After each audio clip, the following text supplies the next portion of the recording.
welcome back to Cocoy Diaries. So for today's video, it's going to be a sit-down video. And actually, nakakamiss siya because I think I've done this for quite a while now, and medyo parang a year, 2 years ago ko pa to nagawa. So, I can't remember how to do a sit-down video. So, please bear with me. But I'm really excited to share this video with you guys because it's going to be a editing tutorial. Since you guys have been requesting this from me a lot through my social media handles. So, segue na din na plugging my social media accounts. We can be friends, of course. We can be friends. Like, you guys can follow me on my social media accounts.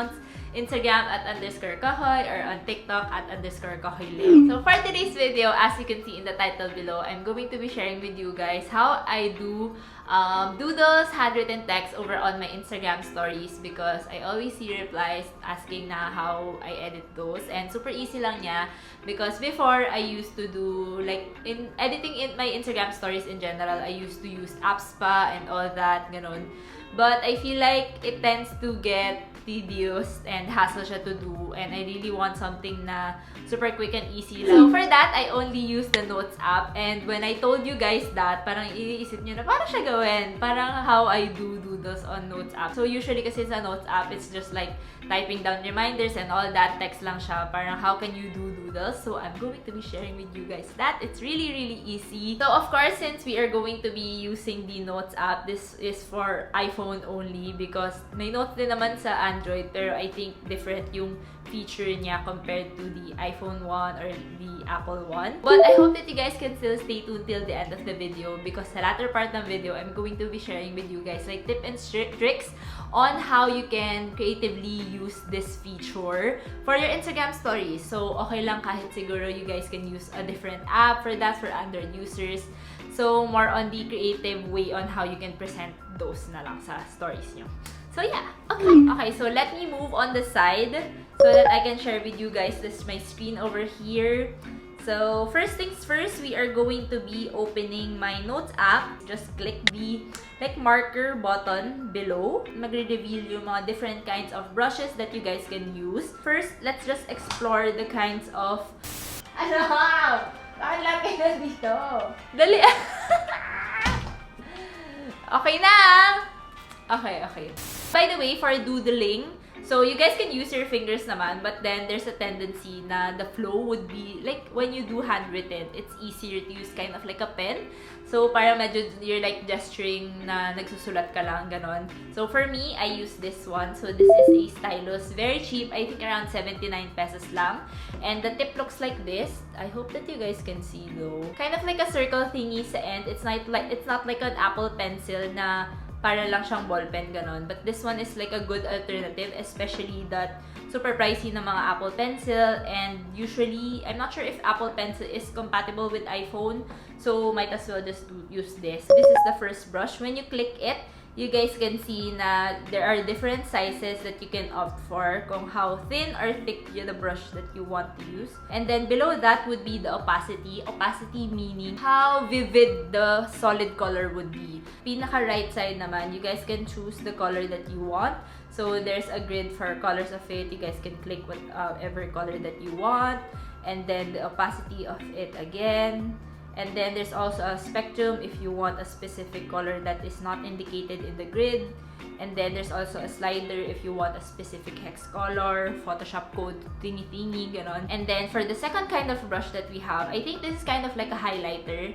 So, medyo parang square-ish naman siya. The third one would be my favorite, which I also use most of the time on my Instagram stories, and that would be the brush effect.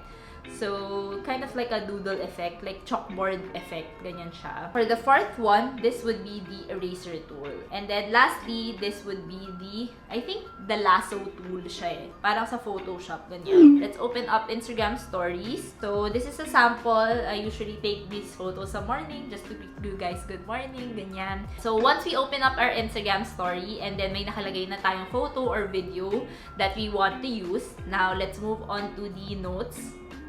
And then, let's choose a color that we like. Ganyan, for example, peach na yung color na gusto natin. And then, maybe I want to write a new day. O kaya, good morning. So, sige, good morning.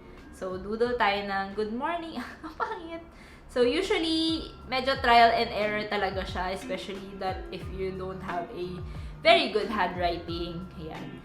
So, ayan. So, good. Sige, pwede na yan. Good. So, let's click this lasso tool. And then, what we're going to do is that, click mo lang siya, i-run through mo siya dun sa the text that you want. And then, in a bit, mag-auto-morph na siya kung ano yung ika-copy niya. Click on copy. So, na-copy na siya. And then, let's move on to the Instagram stories. And then, tsanan, below that, may magpa-pop na add sticker. Click add sticker. And then, tsanan, lalabas na siya as sticker. And then, the best part about this is that you guys can resize it and then move it around compared to doodling directly through Instagram stories using their own brush tool. Wait, pakitaan ko kayo ng sample. So, usually kasi diba sa Instagram stories, pwede din kayo mag-doodle. Like, click draw, click the brush button, and then type in good morning, ganyan. Pero of course, you guys can resize this na ganyan. So, medyo mahirap, especially that you are working in a smaller screen. So, what I usually do with text, hinihiwalay ko yung good and yung morning para at least pwede ko ma-adjust yung size niya per text. So, next one, let's write morning. Or sometimes, you guys can write it ng landscape para mas malaki yung screen na you are working with. Ang pangit ang sulat ko. So, anyway, yun na yun. And then, click copy. And then, paste again. Tchanan! Ayan! So, super easy. But of course, another trick would be to choose a color na perfect nagmamatch siya sa image mo because sometimes the background could be masyadong maliwanag, masyadong madilim. So, medyo you have to base your color, text color, based on the image that you want. Or, yeah.